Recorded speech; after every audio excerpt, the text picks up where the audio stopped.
गठिया करके सुदामा को दे दिया। सुदामा पाया चावल भैया, और जब चावल पा गया वह तो मन में प्रेरणा जगी, नारायण की कृपा हुई है तो सुदामा चल दिया। और जब चल दिया द्वारकाम प्रजितव के द्वारका कर प्रस्थान किया। क्या सोचता है मन में भक्त अपने भगवान के प्रति, क्या सोचता है कि कृष्ण संदर्शन महजम कथम स्यादित महजतः, नारायण का दर्शन मुझे कैसे मिलेगा। क्यों कि द्वारका में 16,108 रानियां हैं, 16,108 भवन है। तीन गुणमान केंद्र कक्षा से द्विजा, तमाम मकान होंगे, तमाम भवन है। अब किस स्त्री के घर में कन्हैया है यह हमको कैसे पता चलेगा। विप्रो अंतर्विषी नाम देशो शुद्धम नाम देहस्वाम महर्षि नाम हरे दिजा। सुदामा अपने मन में सोचता है कि उसके यहाँ 2,000 के लगभग स्त्रियां, मतलब 16,000 स्त्रियां, ये कैसे भेंट होगा उससे। हम जा तो द्वारका रहे हैं, विवेकम तमसीमाम ब्रह्मानंदम जथा जथा तम विलोचार, मैं वहां पहुंच के कैसे पहुंचूंगा और कैसे कन्हैया से मिलूंगा। यही देखते देखते सुदामा सोच रहा है कि कब द्वारका पहुंच गया सुदामा, उसको पता ही नहीं। गेट पे खड़ा हुआ है, कहाँ गया मैं भैया, कौन सी जगह है, कहा प्रभु कहाँ जाना है। उसने कहा द्वारका जाना है हमको। द्वारका, तो द्वारका में तो आप खड़े हो, द्वारका में है। हाँ, किसका घर कौन है। अरे कहा महाराज उन्हीं के दरबार के सामने, आप बोलो किससे मिलना। कहा कृष्ण। जब द्वारपाल ने देखा सुदामा को, सुदामा के स्वरूप को देखा और उसके सोती को देखा, कपड़े को देखा, भूषण को देखा, कहा कृष्ण से मिलना है। कहा क्यों। कहा कृष्ण मेरे सखा है, जाकर उनसे कहा जो सुदामा मिलने आए। अरे इतना देखते ही तो काटो फोन नहीं कि भगवान का और ये सखा, ये कैसे हो सकता है। द्वारपाल ने कहा महाराज आपकी बुद्धि तो ठीक है ना, भ्रष्ट तो नहीं हो, आप गड़बड़ तो नहीं हो। उसने, सुदामा ने कहा जाओ कृष्ण से बता दो कि सुदामा आया। द्वारपाल तैयार नहीं हुआ, लेकिन नारायण का आदेश है कि ब्राह्मण हमारे यहाँ आएगा। द्वारपाल वहां से जाता है, नारायण से निवेदन करता है। क्या कहता है। नारायण से कहा महाराज एक ब्राह्मण आया है आपसे मिलना चाहता है, नाम उसका सुदामा। कहा कैसा है ब्राह्मण। उसने बताया उस ब्राह्मण ने महाराज किसी सपगा न झगा तन में प्रभु जाने को ही बसे के ही जावा, धोती फटी सिलकी दुपटी अरुपाय उपानी नहीं सामा, द्वार खड़े अति दुर्बल देखी रहो चकितो वसुधा अभिराम, अपूछत दीन दयाल को धाम बघाव दया नाम सुदामा। प्रभु अपना नाम सुदामा बता रहा है। कन्हैया ने कहा क्या कहा। कहा महाराज सुदामा अपना नाम बताता है। सुदामा कहा हाँ। अरे सुदामा सुनते ही नारायण ने क्या किया कि सासोथाय चापित दूरजाम पर्याय होता। नारायण माता रुक्मिणी के अंग में विराजमान थे, सिंहासन में बैठा था कन्हैया हमारा भैया। सहसा कूद पड़ा नारायण और दौड़ पड़ा द्वारपाल के साथ। भैया कहाँ है सुदामा। देखा हम लोग क्या चुनो दूरा, दूर से देखा कन्हैया दौड़ पड़ा। सुदामा आ गए तुम।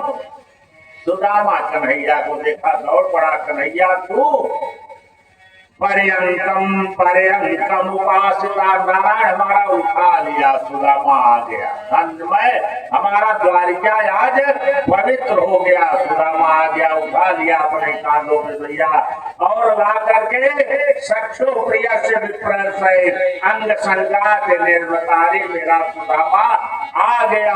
और ऐसे कहते हुए पागलों की तरह नारायण देख करके अथोपदेश पर्यंक सिंहासन पे बैठा दिया नारायण ने, स्वयं चक्षु समर्हणम, और पकड़ लिया, पैर लगा दबाने। सुदामा आ गया, हमारा सुदामा आ गया, कन्हैया कहने लगा।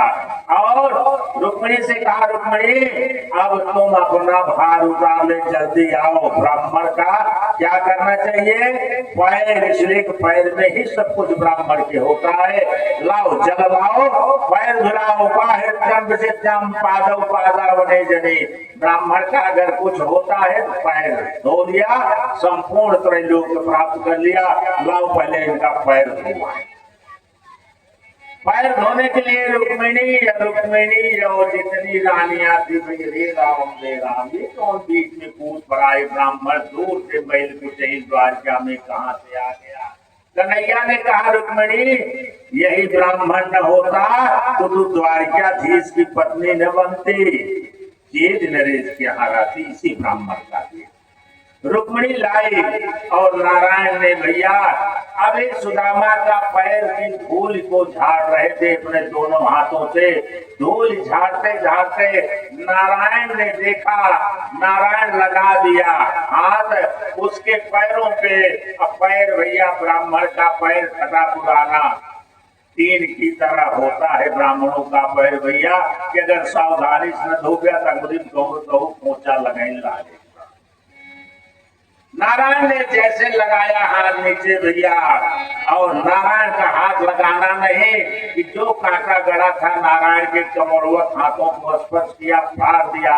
नारायण को बड़ा कष्ट हुआ। नारायण ने कहा, हाय सुदामा, ऐसे बिहार लबवाइन ते मग कंटक जाल लगे पुनि गोई।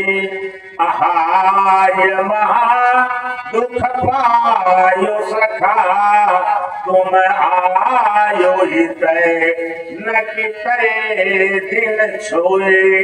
पानी परा तको हाथ छुयो नहीं, नैनन के जल सो पग धोयो। नारायण रो दिया हमारा भैया, और झर झर झर झर झर गिरने लगा उसमें।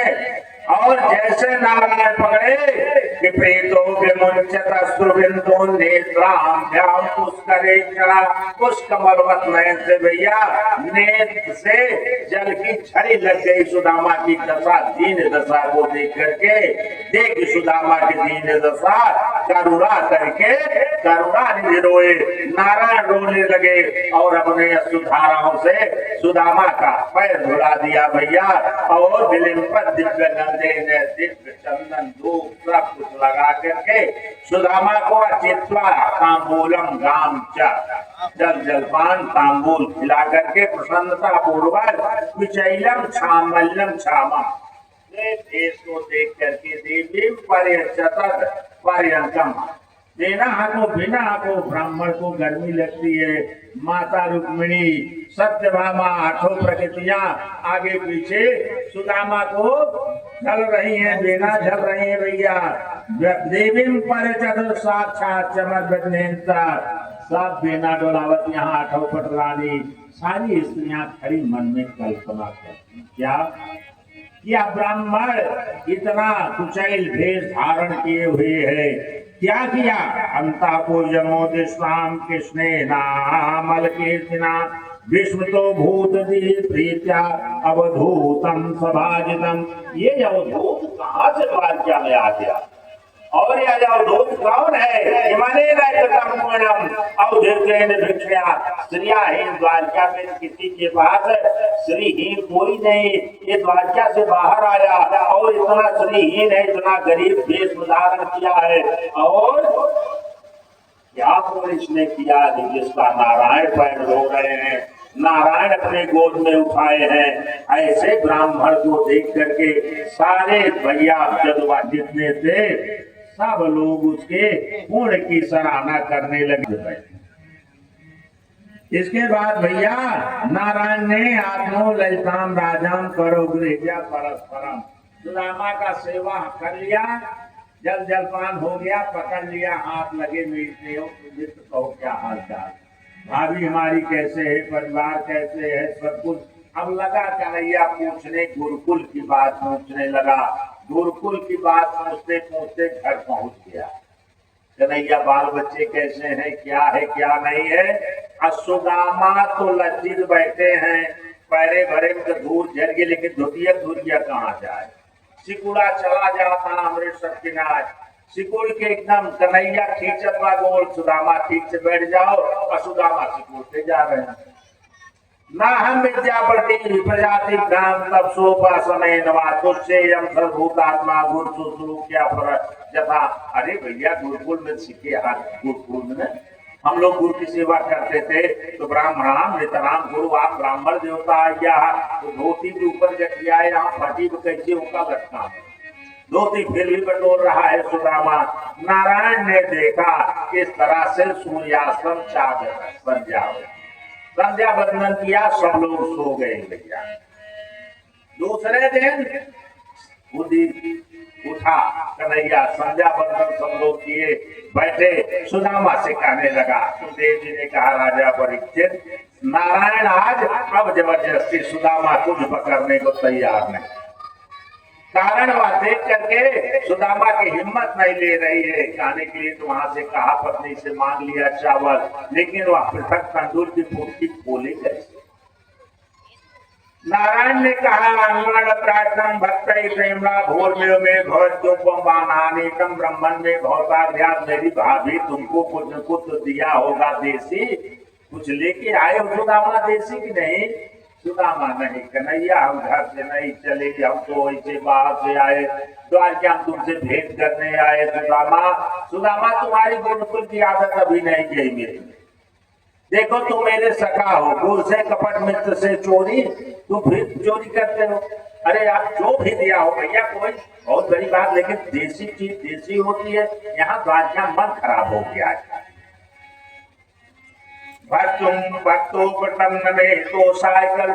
अरे सुदामा भक्ति पूर्वक जो भी मुझे मिल जाए हम उसी से प्रसन्न हो जाते हैं, हमें 56 प्रकार का व्यंजन नहीं चाहिए सुदामा।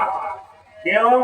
पत्रम पुष्पम फलम तोयम जो में भक्त्या प्रयच्छत, पत्र पुष्प फल जल जो भी भक्ति पूर्वक दे दिया गया, तदहम भक्त्यम हृदयम स्नाने, उस भक्त के अधीन होकर के हृदय से ग्रहण कर लेता हूँ, और प्रयतात्मना मेरी आत्मा तृप्त हो जाती है। सुदामा बताओ कुछ भाभी ने दिया है तुमको कि नहीं? हमारे लिए दिया जरूर होगा सुदामा, मुझको विश्वास है भाभी खाली हाथ नहीं भेज देगी, इसलिए कि पत्न्याम पतिव्रता यास्तु, ये मित्र तेरी पत्नी तो पतिव्रता है ना।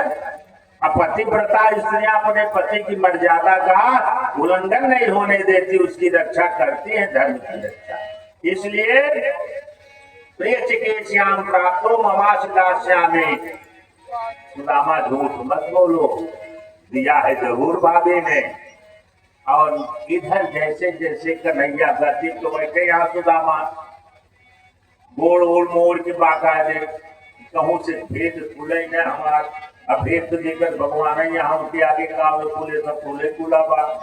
सुदामा महाराज जौन पुष्टि भैया पाए रहे काखिले में तो रही, एक में सोटा एक में डंडी, अब वो का इसे दबाए यहाँ सुदामा, ठीक से बैठ जाओ सुदामा। अब सुदामा तो चावल लुकवावल परेशान, हाँ बैठक तो वहाँ चावल लुकवावे। जब इधर से पुटकी सुदामा दबाता है तो इस तरफ खुल जाती है, और उस तरफ थोड़ा दाबता है जिस तरफ खुल जाती है। सुदामा सकल पकड़ के यहाँ नारायण बराबर देख रहा है, सुदामा इधर उधर कर रहा है, कथा हो संतोष है। नारायण ने कहा सुदामा भी तुम्हारी आदत छूटी नहीं है, इसलिए एकदम विचित्र बसना बना अब सुदामा तो उस चीज में बधे हुए बस को सोच रहा है कि अगर वो दे भी दिया तो उसको कैसे हम रखेंगे, सारा चावल हमारा इधर से उधर हो जाएगा। क्या कहेगा कन्हैया, क्या कहेंगी रानिया कि कन्हैया का मित्र इतना दरिद्र है, तो हमारे कन्हैया की बदनामी होगी। इससे अच्छा जो कुछ है हम ही भोग ले ज्यादा। नारायण ने कहा सुदामा अभी नहीं समझ पा रहे हो। सुदामा ने कहा कन्हैया तेरी आदत बचपन की हट है, तुम बहुत अतिरिक्त हो यार, वहां गुरुकुल में परेशान करते तो यहाँ भी परेशान। हम तो तेरा दर्शन करने के लिए चला आया था मिलूं मित्र से। नारायण ने कहा ऐसे नहीं कर लो। स्वयं जहार निविदम पृथकतंडुलम नन्वेदौपनीतम में परम प्रेरितम रवे। मित्र टीका पर हरियम बांधे यहाँ तोरे का धरावा। और नारायण ऐसा कह करके सुदामा आगे दबान रहे, पीछे गज से पकड़े खींच ले पुटकी। अब जब पुटकी आए सुदामा मूरी से नीचे हो गए।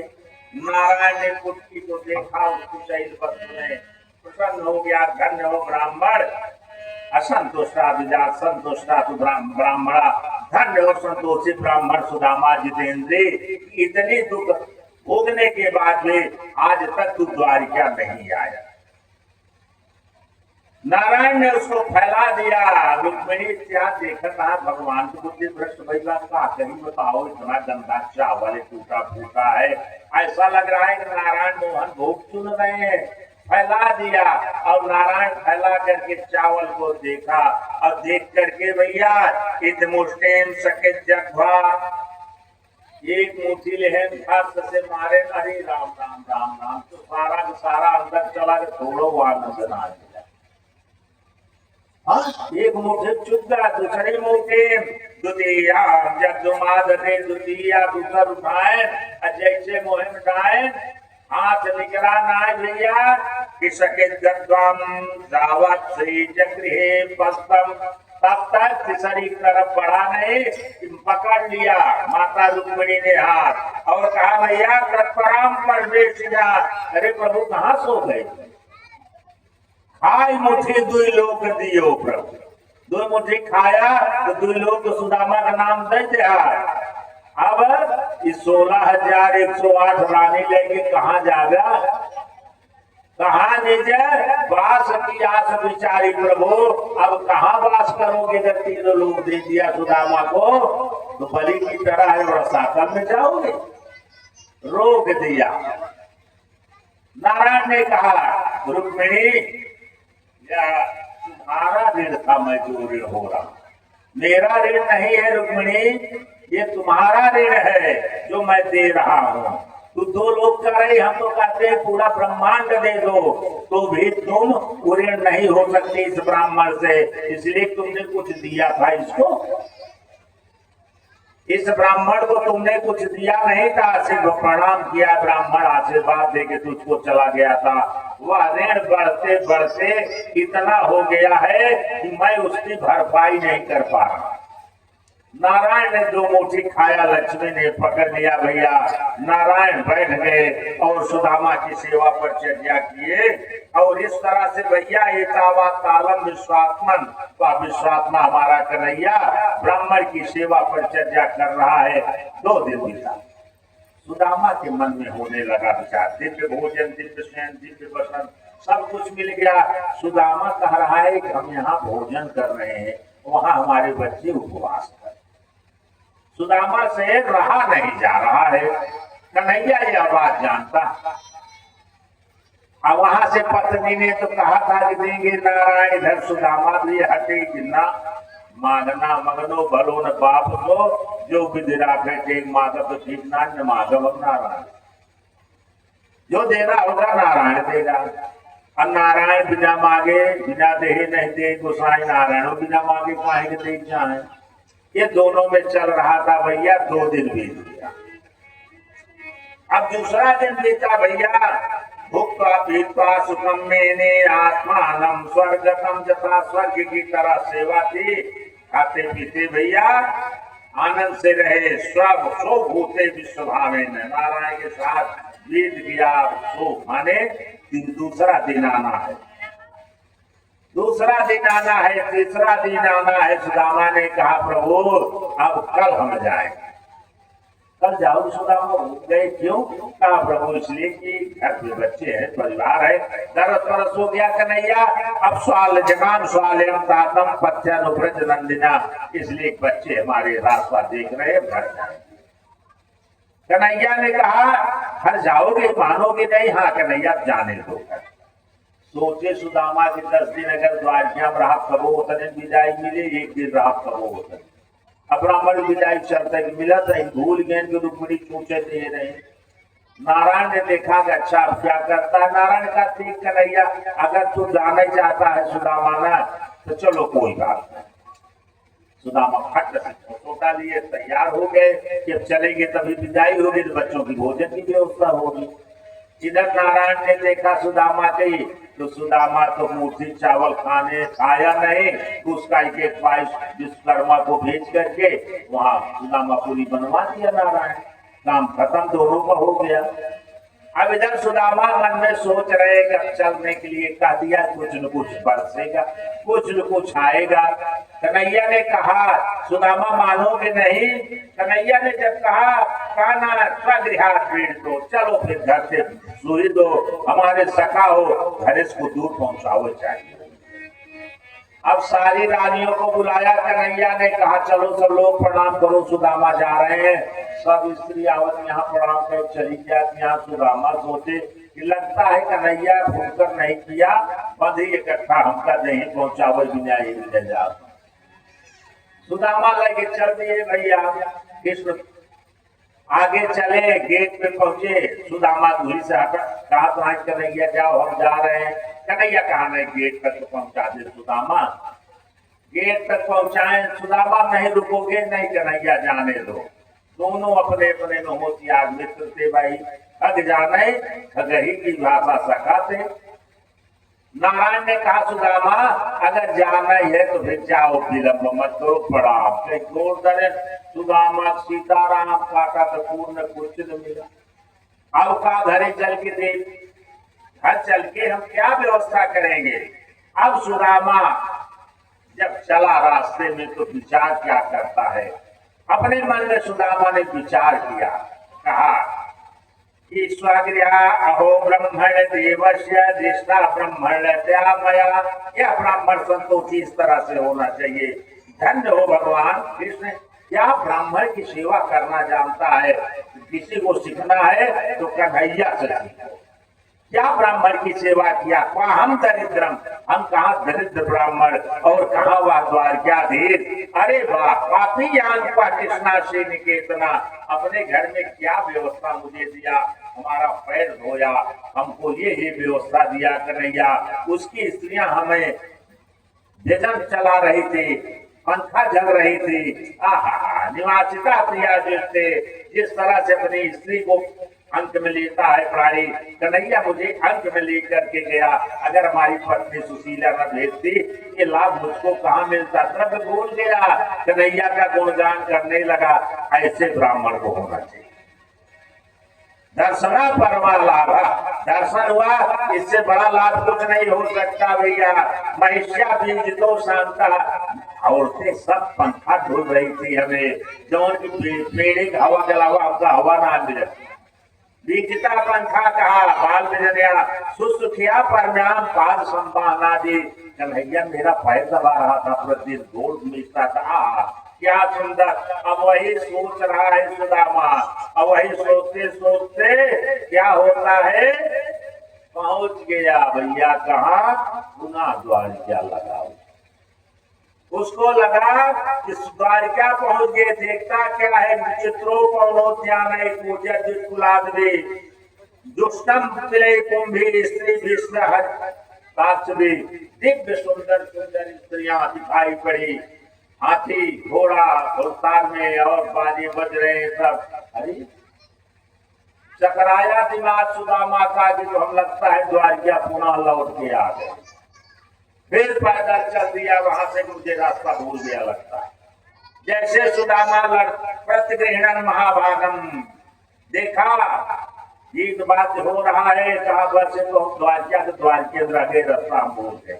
लौट पड़ा सुदामा, और लौटा नहीं कि सुशीला कालिका से देख दिया कि सुदामा जा रहा है तो नहीं आएगा। पति मागट माकर्णम प्रत्युंडर सा संभ्रमा, दौड़ बड़ी सुशीला भैया, और मेरे का क्षण बुद्ध्याम मनसा परिपने, दौड़ करके पैरों पे गिर पड़ी सुदामा के, प्रभु कहाँ जा रहे हैं? सुदामा ने कहा कहो तुम? अरे कहा महाराज मैं आपकी सुशीला, सुशीला श्री वर्तते थे, लक्ष्मी की तरह जिस शरीर कहाँ से पाया? अरे कहा प्रभु कुछ नहीं चाहिए। उसने कहा सुशीला, अरे कहा टूटी सी मड़ैया मेरी आई हूती आई जौर, तामे पारे दुख काट्यो कहाँ है धामरी, जेवराज राव साजे साथी सोहे संग में, होती होती छामरी तो कहाँ काली कामरी। अरे सुशीला वो कमरी कहाँ गई जिसको छोड़कर हम गए थे, और मड़ैया कहाँ गई? अरे कहा प्रभु आप जैसे गए वैसे नारायण ने विश्वकर्मा को भेजा, और यह सब विश्वकर्मा ने बना दिया प्रभु, इसमें हमारा कोई दोष नहीं।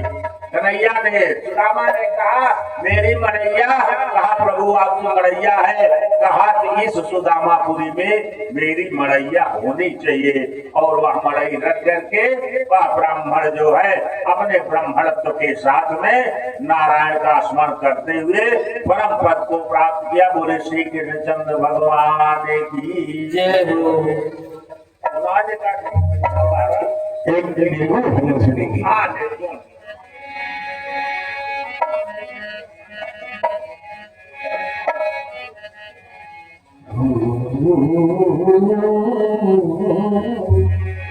संत कवि कहते हैं, माटी कहे कुम्हार से तो क्या लो देवो, एक दिन ऐसा आएगा मैं दूंगी तो। संत कबीर कहते हैं, वे धोबिया जल बीच मरत पियासा, धोबिया जल बीच मरत पियासा, धोबिया जल बीच मरत पियासा। जल में खड़ा है, प्यासा है, इसलिए कि शरीर में अज्ञानता है।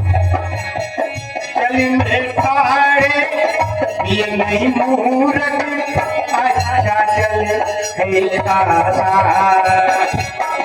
जल में खाए पिए नहीं मूरख अच्छा जल है खासा,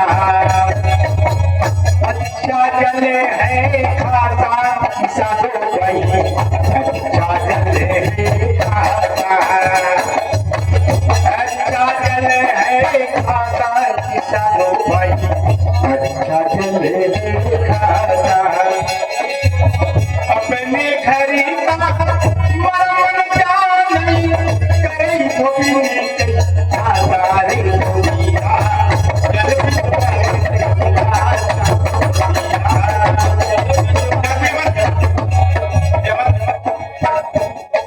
धोबिया जल बिच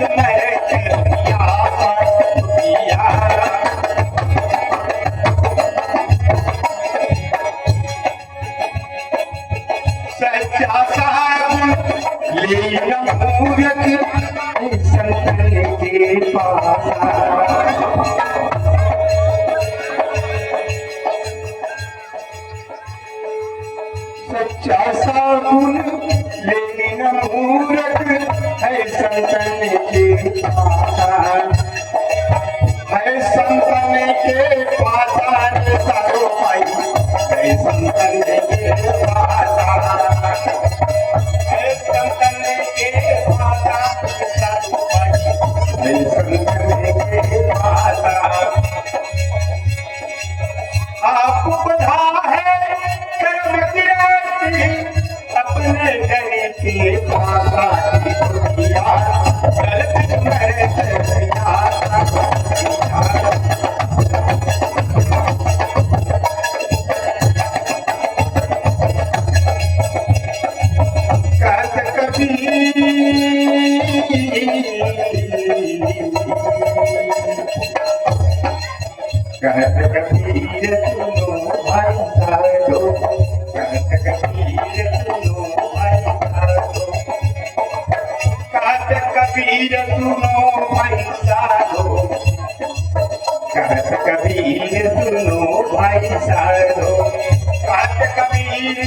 सुनो भाई साधो, कहत कबीर सुनो भाई साधो, कहत कबीर सुनो भाई साधो, आज जन्म में हुआ सारे दुनिया,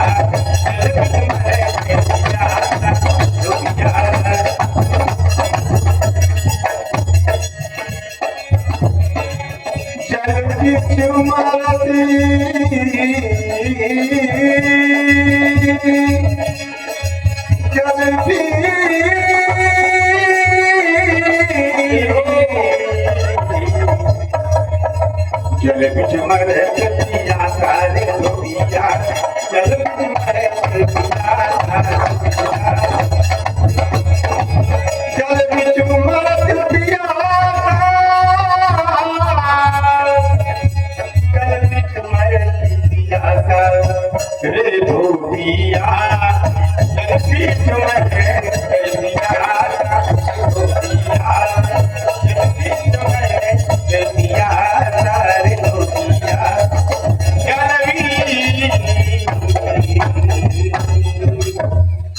बोले वृंदावन बिहारी लाल की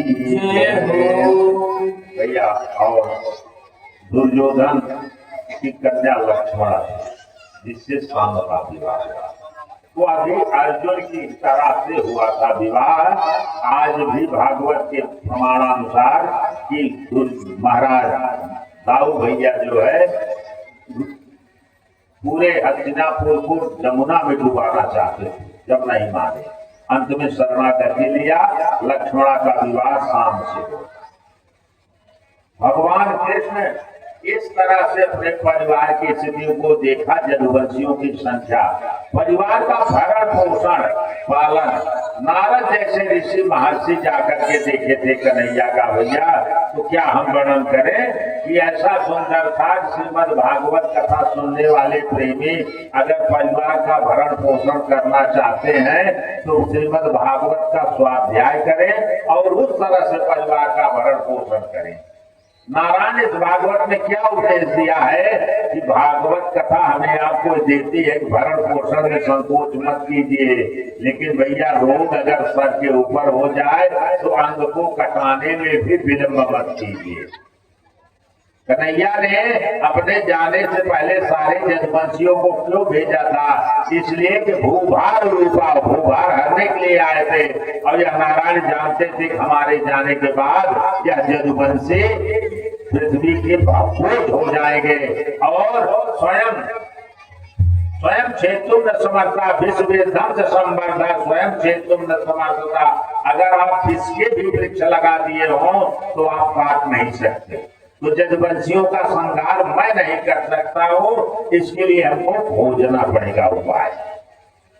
नारद यदुवंशियों का पहले संहार कारण क्या था भैया? एक तो माता गांधारी का श्राप, उन्होंने श्रापित किया था नारायण को कि जैसे हम संतान विहीन हो गए उसी तरह आपके भी परिवार का विनाश होगा। इधर क्या होता है? इधर एक दिन की घटना है, एक कथा आती है महाराज भोलेनाथ, वृकासुर नाम का राक्षस है। तो भोलेनाथ की आराधना किया और आराधना इस तरह से किया कि भोलेनाथ को जब प्रसन्न किया तो वरदान रूप में उसने क्या मांगा कि हे भोलेनाथ, और उसको बुद्धि कौन दिया था? महाराज नारद। भोलेनाथ से मांगा गया कि महाराज हम जिसके सर पे हाथ रखते वो भस्म हो जाए। विकास अब कहीं न युद्ध न कहीं न हल्ला न गुल्ला, महर्षि ब्रह्मास्त्र भाषण विकासों का नाम ले जो पहुंचे सारा आश्रम खाली, परेशान हो गए भगवान। नारायण करें तो क्या करें? नारद जी पहुंचे विकासुर के पास, कहा वाह वाह विकासुर, बहुत सुंदर बहादुर, क्या बढ़िया आशीर्वाद पाया। कहा हाँ महाराज। कहा लेकिन कभी तुम बताओ क्या फायदा तुमको? अरे भोलेनाथ की पत्नी गौरी मैया कितनी सुंदर है अरे मूर्ख, अब तो तुम जिसके हाथ रखोगे वही चल जाएगा। भले भोलेनाथ के ऊपर हाथ रख के देखो, तुमको तो फायदा होगा, पहले तुम्हारे वरदान का भी माता गौरी को तुम ले लेना।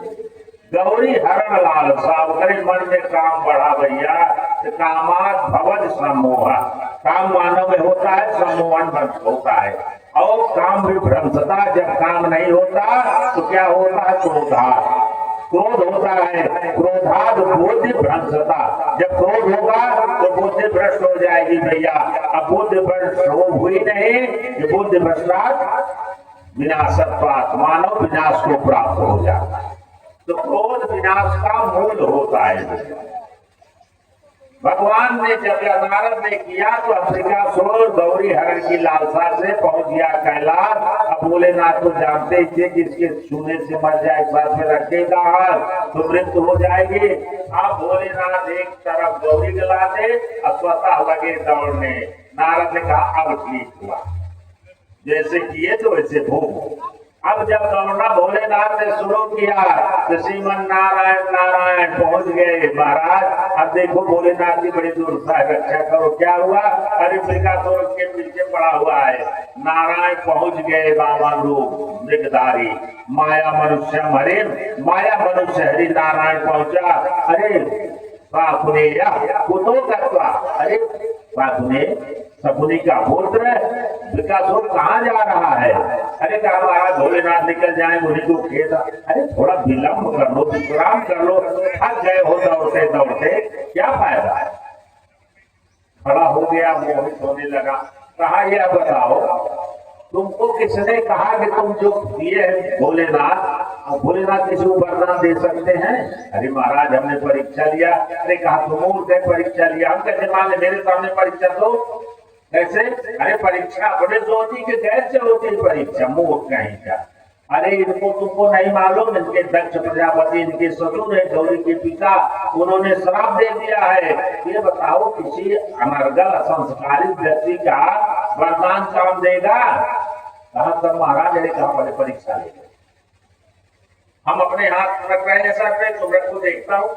जैसे नारायण अपने हाथ रख के मोरे भैया वो बुद्धि भ्रष्ट होता रहे, अपने मूरी हाथ धरा, भर भर भर भर भर के हाथ होता हो गया। फिर नारायण पहुंच गए। भोलेनाथ कहा प्रभु आप समान रक्षा कैसे आए? आप तो बड़ी संकट रहा। भोलेनाथ को कहा भोलेनाथ आज से विष इस तरह से किसी को भी आप और ब्रह्मा जी आशीर्वाद मत दीजिए। कहें कैसे? कहें जैसे सर्पानाम पयापानम, जिस तरह से सर्प को दूध पिलाया जाए तो विष बढ़ता है, उसी तरह से राक्षसों को वरदान देकर के आप लोग विष बढ़ा रहे हैं, न कि होने का काम। नारायण भैया मुक्त किया भगवान भोलेनाथ को, और मुक्त करके अपने धाम चले आए। बोले श्री कृष्णचंद्र भगवान की। अब हमारा कन्हैया अपने मन में विचार करने लगा कि यदुवंशियों का कैसे उद्धार होगा। विचार किया, कहा विप्र श्राप बस हमारे बिना विप्र श्राप के ये लोग नहीं मरेंगे। ऐसा विचार किया नारायण ने, अपनी माया फैलाई। होता क्या है भैया कि सरस्वती नदी के किनारे प्रभु ये हमारे सारे ऋषि, जिसमें दुर्वासा भी थे, सप्तर्षियों में दुर्वासा भी थे, और दुर्वासा के साथ में ऋषि लोग, ऋषियों का यह काम है भैया, महर्षियों का, जोगियों का, कि शीत में मतलब ठंडी में जल में ध्यान करते, बरसात में इसीलिए एक जगह रुकते हैं, 4 महीना कहीं यात्रा नहीं करते। चाहे जैनी हो, चाहे अपने ऋषि हो, चाहे सनातनी हो, चाहे बौद्ध हो, चाहे सिख हो, ये सब 4 महीना यात्रा नहीं करते। और गर्मी में पंचाग तापते हैं हमारे बड़े बड़े महर्षि, अपने चारों तरफ अग्नि जला करके बैठते हैं। थोड़ा ये लोग आकर के द्वारका में ही थे, सरस्वती किनारे आश्रम बना के रह रहे थे और पंचाग ताप रहे। इतने में प्रद्युम्न इत्यादि थे, ये लोग पहुंचे। देखिए नारायण की माया के वशीभूत होकर के ये लोग पहुंच गए कहाँ? उन महर्षियों के बीच में। और शाम कहाँ से पैदा हुआ था भैया? शिव पुराण की कथा है कि शाम जाम्बवती लड़का उसके लड़के नहीं हुए थे, उपमन्यु को गुरु बना करके मारे कन्हैया ने नारायण की उपासना किया था, भोलेनाथ की उपासना किया था, तब सांब पैदा हुआ।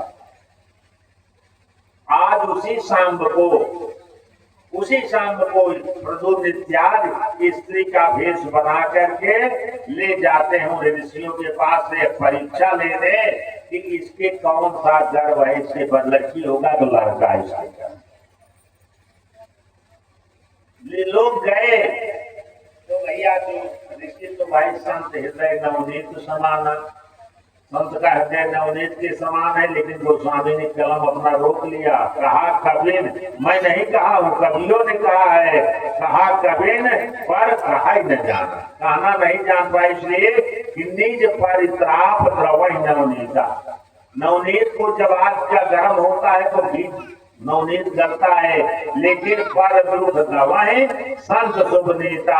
संत लोग दूसरे के दुख को देख करके दुखी होते हैं, इसलिए संत लोगों ने देखा कि यदुवंशी है, इनकी बुद्धि भ्रष्टता हो गई, इनकी बुद्धि भ्रष्ट हो गई है। धीरे धीरे टालना शुरू किया, बच्चे एक से लड़े तो दूसरी तरफ बढ़े। दुर्वासा देख रहे थे दूर से, देखो भगवान कृष्ण के रास्ते हुए यदुवंशियों की बुद्धि भ्रष्ट हो गई है। वैद्य बुलाया, आओ बेटा, ये लोग नहीं जानते कुछ, हम ज्योतिषी हैं, हम बताएंगे, कोई जा रहा। हाँ महाराज बताइए। अरे कहा पहले नजदीक तो आओ। नजदीक पहुंचे, कहा महाराज बताओ, कहा क्या पूछना चाहते हो? कहा महाराज कुछ पूछना नहीं, यही जानना है इस स्त्री के गर्भ से कौन सा बच्चा होगा, लड़का की लड़की, बस इतना कहा।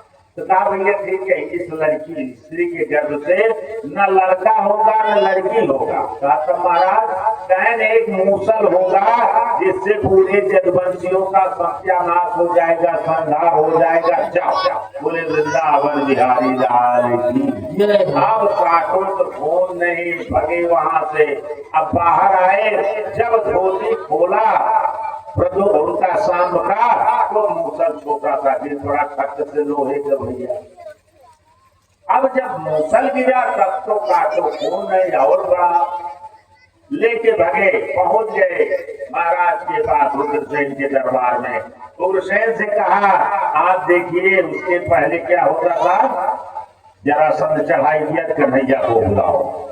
रुक्मिणी संदेशा है, आज कोई कन्हैया को नहीं पूछा, इसलिए कराई करामज भंजय सोई उमा राम। कराना किसी को है, नारायण को, तो अपने हाथ को क्यों रखेगा। अब वह किसी से नहीं पूछते हैं। तुमसे निकाइशा है, इसको चूर्णम कारित्वा तेन चूर्ण कराओ और समुद्रम न पता, समुद्र फेंक दो, गायब हो जाएगा, कुछ नहीं होगा। वह समुद्र में फेंक दिए भैया, चोर करा करके। तो भैया ये पक्की बात है कि आप ऊपर मुंह करके फूको तो कहाँ जाएगा, वो आपके ऊपर गिरेगा ना। तो समुद्र में आप जो डालोगे वह समुद्र क्या करता है, फेंक देता है आपको, मतलब किनारे फेंक देता है, वो खतरा नहीं लेता। इसलिए वह नारायण का विग्रह स्वरूप है। पृथ्वी में आप डालते हो, पृथ्वी थोड़ी लेती है, पृथ्वी आपको ऊर्जा के रूप में प्रदान करती है। सूर्य को अर्घ देते हो, सूर्य थोड़ी लेता है, वह जल जो संग्रह करता है सूर्य भैया, वर्षा के रूप में आपके यहाँ से जाता है। एक बूंद का 1000 बूंद बनाता। श्राप हो गया। अब यह बात जब नारायण ने सुना, सब लोगों ने सुना, नारायण तो प्रसन्न हो गए, और नारायण प्रसन्न हो गए। अब इसके बाद भैया आप हम 10वां स्कंद तक पूर्ण कर चुके हैं। ये 90 अध्याय की कथा 10वां स्कंद तक की है भैया। अब हम आप 11 स्कंद में प्रवेश करेंगे। 32 अध्याय की कथा 11 स्कंद। 12 स्कंद के 6वें अध्याय में परीक्षित महाराज का स्वर्ग गमन होगा। अब नारायण श्रापित हो गए। अब जब श्रापित हो गए भैया, तो नारायण बैठे हैं चिंतनी मुद्रा में।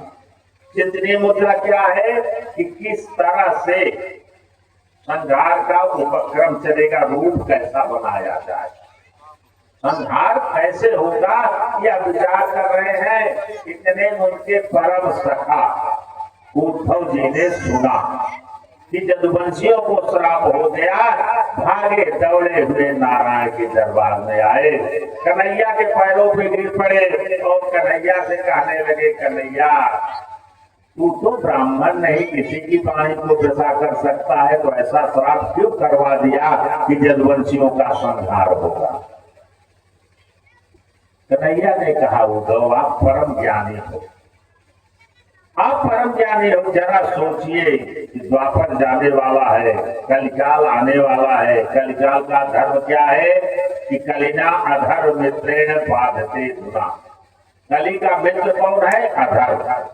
अधर्म क्या करेगा? धर्म का साथ देगा, धर्म का साथ देगा ना। जब हमारे रहते हुए हमारे बच्चे इतने उच्छृंखल हो गए हैं कि किसी को मारना, किसी की कन्या का हरण करना, किसी को दबा देना, हमारे रहते इतना अत्याचार कर रहे हैं, तो जिस दिन इस धराधाम को तो छोड़ना पड़ेगा, मृत्यु लोग है। जिस दिन इस धराधाम को हम छोड़ेंगे प्यारे, यह बताओ उस दिन ये हमारे जदुवंशी ब्रह्मांड में किसी को रहने देंगे? कहा प्रभु का साधन क्या है? कहा साधन एक ही है। उद्धव जी आप मन को एकाग्र करके बद्रिकाश्रम चले जाए। उद्धव ने भैया यहाँ श्रम जम नियम सब स्वाध्याय सबका मार्ग। महाराज सुखदेव जी ने कहा, राजा परीक्षित आपके पूर्वज कौन थे? जदू। भगवान कृष्ण ने कहा, उद्धव आज हम आपको अपने पूर्वज जदू और दत्तात्रेय का संवाद सुना था। जदू ने दत्तात्रेय से संवाद हुआ था, तो जदू ने दत्तात्रेय से प्रश्न किया था कि प्रभु यह बताइए, इस माया युक्त संसार में आप निर्द्वंद मुक्त भाव से आप विचरण कैसे करते हो? माया का प्रभाव आपको नहीं होगा।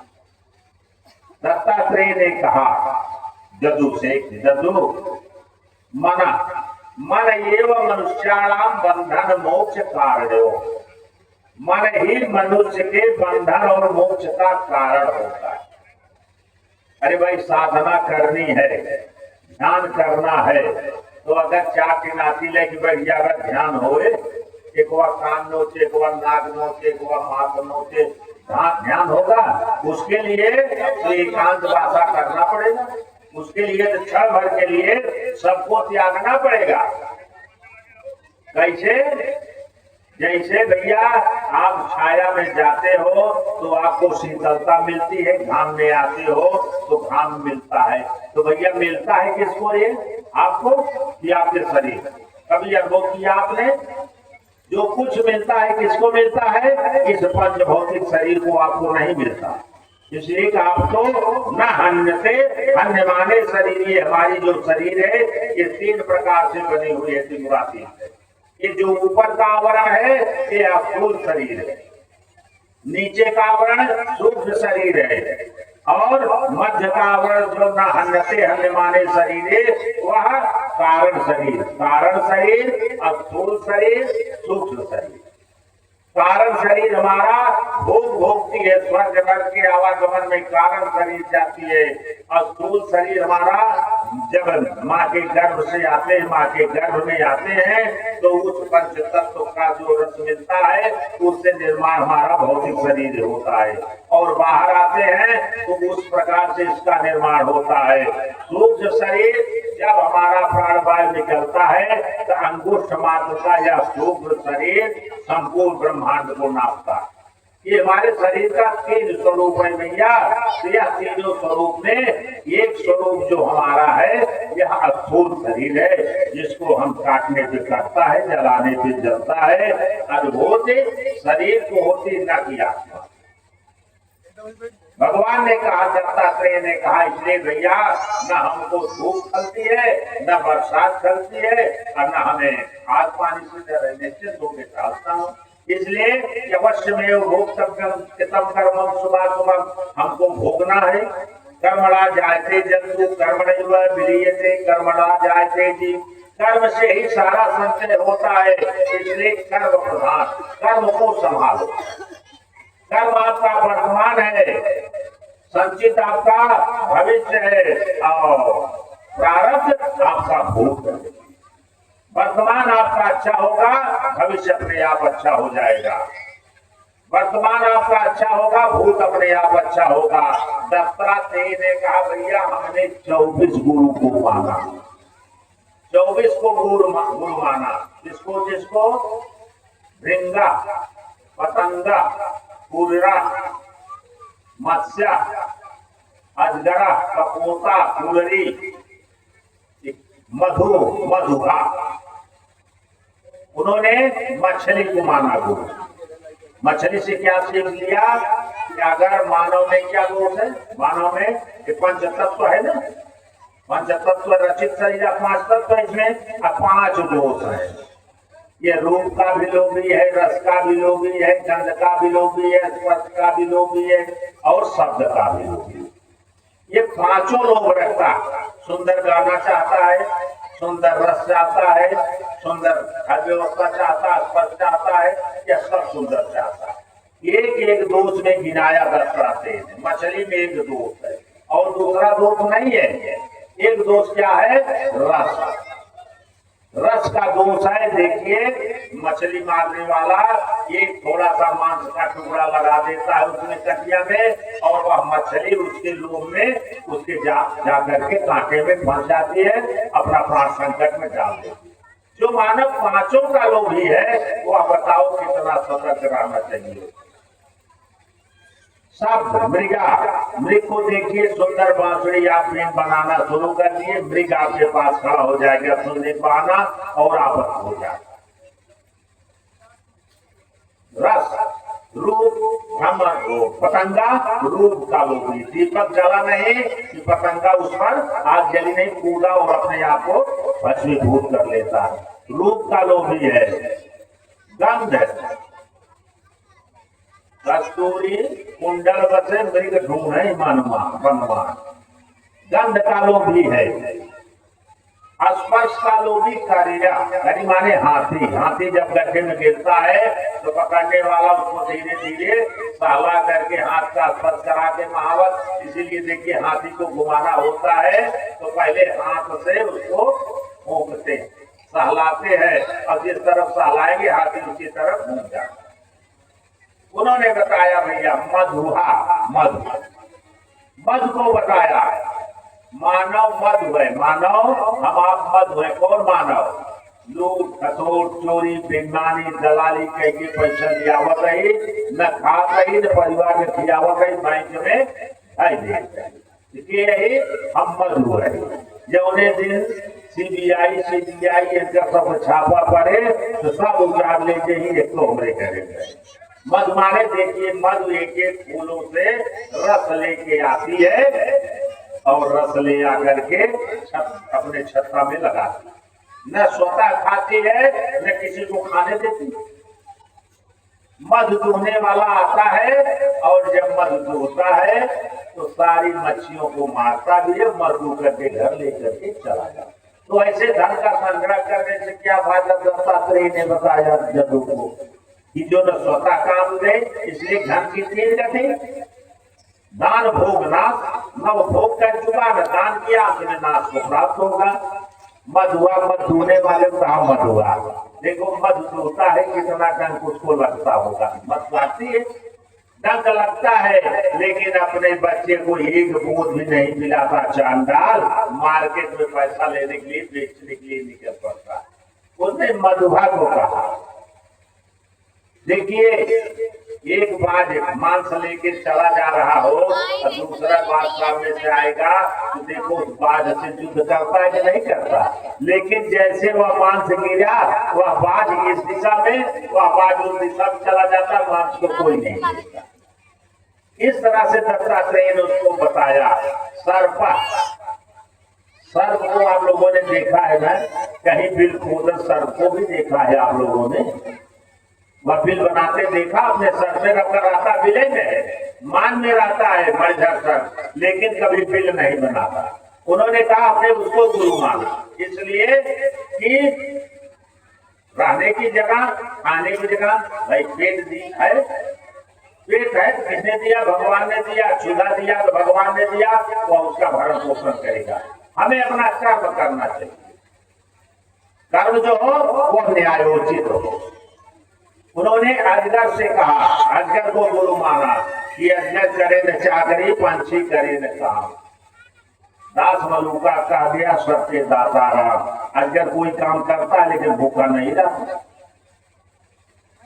मानव जीवन में संतोष होना चाहिए। आप कल्पना कीजिए, हम आप बच्चे होते हैं, परिवार होता है, धन भी कमाते हैं, घर भी बनाते हैं, क्या आशा करते हैं?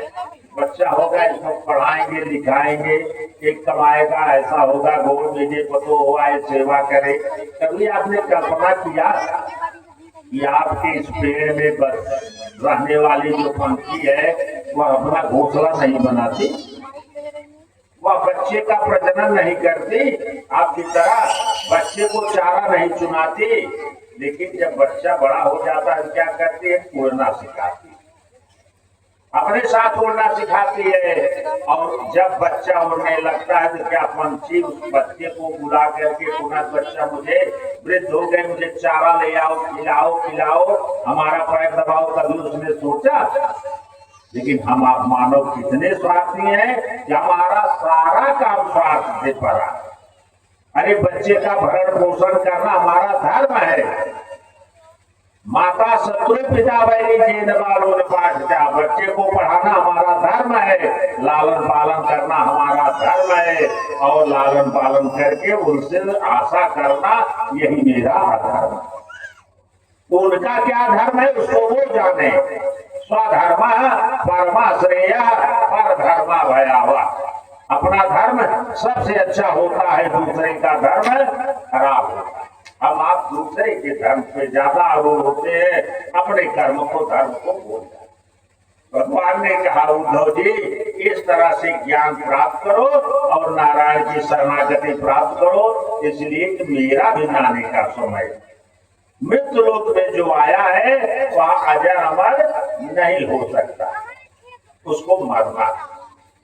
कारण क्या है कि आज तक जितने अवतार हुए थे भैया, सतयुग से लेकर के द्वापर तक, आज नारायण का यह अवतार संपूर्ण भारत को बचाने आया था। जो ऋण है नारायण का वो सबको मुक्त करना चाहते थे, अभी एक ऋण है। कारण क्या है आप लोग ध्यान दीजिएगा। जिस समय बाली का वध हुआ था, बाली ने भगवान से क्या कहा था? मैं बैरी सुग्रीव प्यारा, कारण कौन नाथ मोर। तो भगवान ने कहा था कि अचल करम तन राखव प्राणा। अचल कैसे तो का प्राण राग ने बाल कहा सुन, कृपा निधाना प्रभु ठग विद्या हमारे सामने न चले। ये हमें मत ठगिए, आपके बस की चीजें नहीं है, मैं मृत्युलोक का पाड़ी हूँ। कहा तब कहा बस अगर कृपा है आपकी तो हो बधे मोय बधिक मारे होय बधिक की नाई।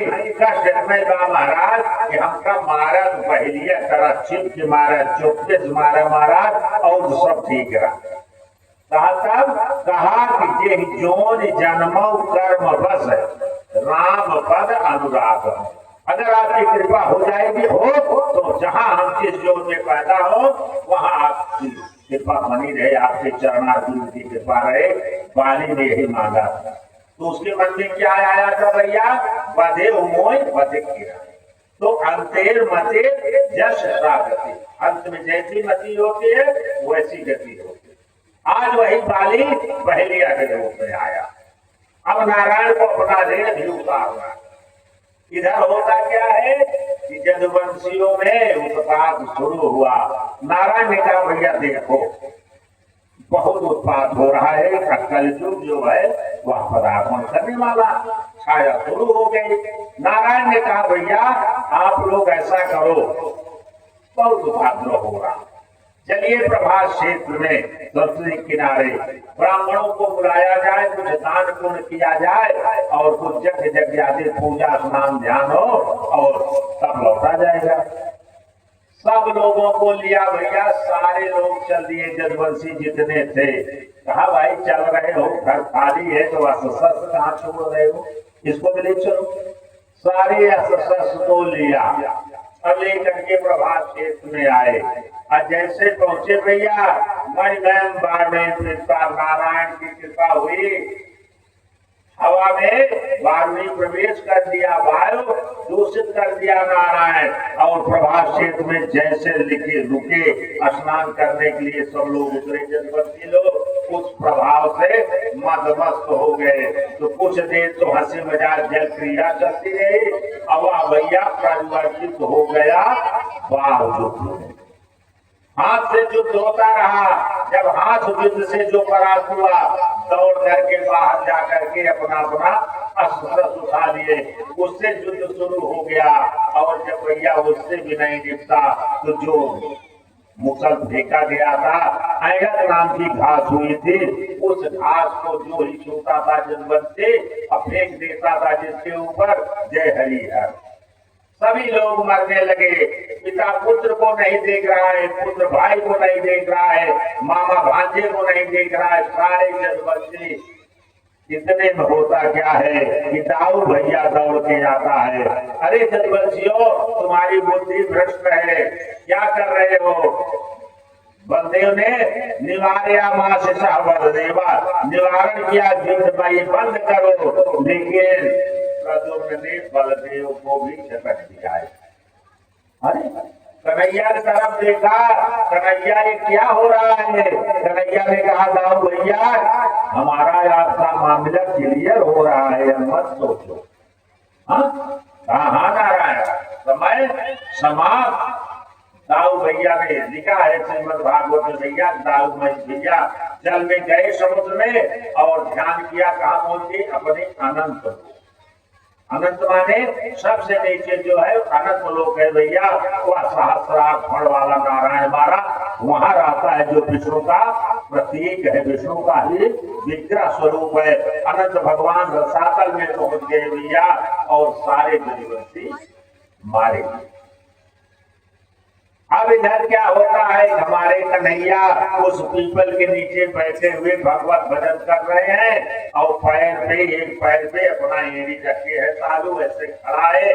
उधर से वह बहेलिया आता है तो उसको यह प्रतीत हुआ या कोई मृग है प्यासा, जीभ लप लप लप लप निकल रही है, प्यास से तड़प रहा है, और उठाया बाण और चला दिया दंड से भैया नारायण के चरणवत कमलवत चरण से फंस गया। नारायण कराए अब दौड़ा उधर से, अरे प्रभु ये तो हमसे अपराध हो गया। देखा भगवान के लगा रोने। नारायण ने कहा जने देशम गृहं गच्छ, हे जने हे बहलिया तुमने मेरा काज किया है, अब मैं तेरा काज कर रहा हूँ। उस समय तुम मुक्त नहीं हुआ, लेकिन अब तुझे मुक्त कर रहा हूँ। पहले तुम जाओ हमारे परम धाम, उसके बाद मैं तुम्हारे पीछे आऊंगा। तुमने मेरा काज किया, उस दिन तेरा काज मैं अपने स्वार्थ में किया था, आज मेरे स्वार्थ में तू मेरा काज किया, इसलिए पहले तुम जाओ। उसको भेज दिया बाली को भैया, परम धाम चला गया। अब नारायण के जब लगा, नारायण परम ध्यान के लिए तैयार हुए, उद्धव के दौड़े दौड़े आते।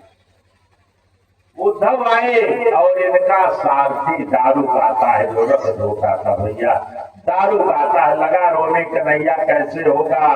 दारू को और उद्धव को समझाया नारायण ने, उद्धव देखो अब तुम और दारू जाओ, अर्जुन है और मैंने उसको गीता उपदेश दिया।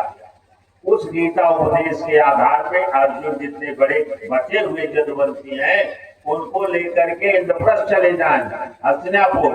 और आद्या सप्तमें दिवसे, आज के सप्तमें दिन समुद्रम प्लावित, वही समुद्र जो है द्वारका को नष्ट कर देगा। एक मेरा स्थान धाम बचेगा और सब द्वारकापुरी नष्ट हो जाएगी। से सबको लेकर के वह चले जाए और मैं परम धाम को जा रहा हूँ, आप बदर के आश्रम जाकर के भगवत भजन करो।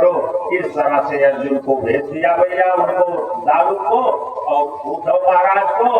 और वहां जब लोग गए भैया, भगवत के अनुसार जैसे दशरथ ने राम के वियोग में प्राण छोड़ा था, वैसे वसुदेव जी प्राण छोड़ दिए और उनकी पत्नियां छोड़ दिया। जो बची कुची थी भगवान के साथ वो सतीत्व को प्राप्त हुआ।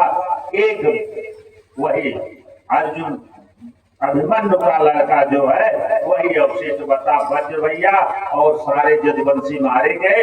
उनको अर्जुन ला करके मथुरा का राजा निश्चित कर दिया। बोले श्री कृष्णचंद्र भगवान की जय। अब आगे की कथा में परीक्षित संवाद आ रहा है। 10 मिनट की कथा और होगी, तो उसके बाद कथा विश्राम, आरती, पूजा। अब भैया कुछ कहा चाहता है? अच्छा, बोले श्री कृष्णचंद्र भगवान की जय। मेरे मालिक के दरबार में सबका जीवन खाता। मेरे मालिक के दरबार में सबका जीवन खाता। जो कोई जैसी करनी करता, जो कोई जैसी करनी करता वैसा ही फल पाता। मेरे मालिक के दरबार में सबका जीवन खाता। मेरे मालिक के दरबार में सबका जीवन खाता। मेरे मालिक के दरबार में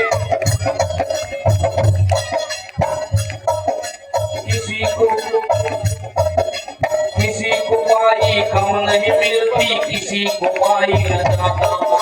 किसी को कौड़ी कम नहीं मिलती, किसी को पाई न ज्यादा।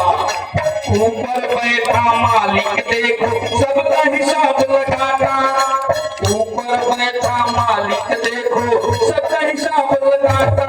मेरे मालिक के दरबार में सबका जीवन खाता। मेरे मालिक के दरबार में सबका जीवन खाता।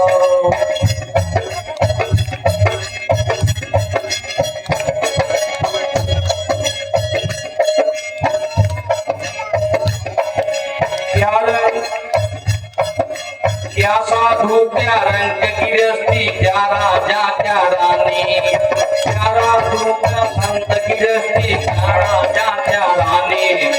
सबकी किस्मत में लिखी है उसकी कर्म कहानी। सबकी किस्मत में लिखी है उसकी कर्म कहानी। ज्ञानी तो चुप रहता है, ज्ञानी तो चुप रहता है, मूर्ख शोर मचाता। मेरे मालिक के दरबार में सबका जीवन खाता। मेरे मालिक के दरबार में सबका जीवन खाता। जो कोई जैसी करनी करता, जो कोई जैसी करनी करता वैसा ही फल पाता, वैसा ही फल पाता। मेरे मालिक के दरबार में सबका जीवन खाता। मेरे मालिक के दरबार में सबका जीवन खाता। सबका जीवन खाता भैया, सबका जीवन खाता। मेरे मालिक के दरबार में सबका जीवन खाता। मेरे मालिक के दरबार में सबका जीवन खाता मेरे मालिक के दरबार में। एक दो लाइन की गीत हम प्रस्तुत कर रहे हैं। हर कभी प्यासे को पानी पिलाया नहीं, बाद अमृत पिलाने से क्या फायदा। कभी प्यासे को पानी पिलाया नहीं, बाद अमृत पिलाने क्या फायदा।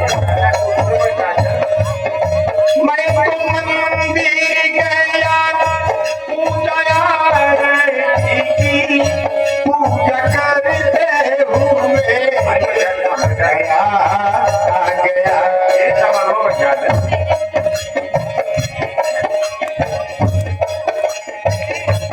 मैं तो मंदिर गया पूजा की, पूजा करते हुए गया गया।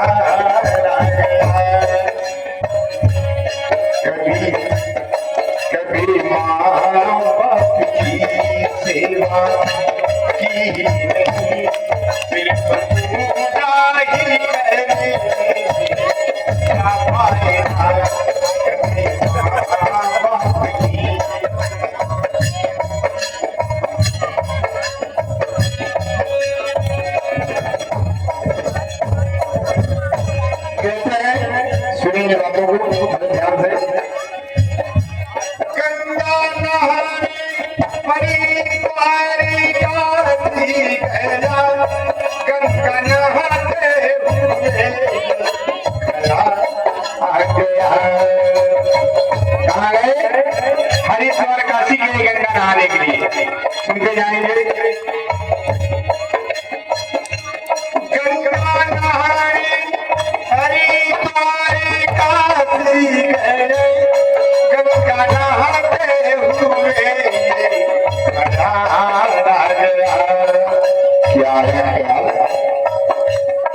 मन को धोया मगर मन को धोया नहीं, सिर्फ गंगा नहाने से क्या फायदा।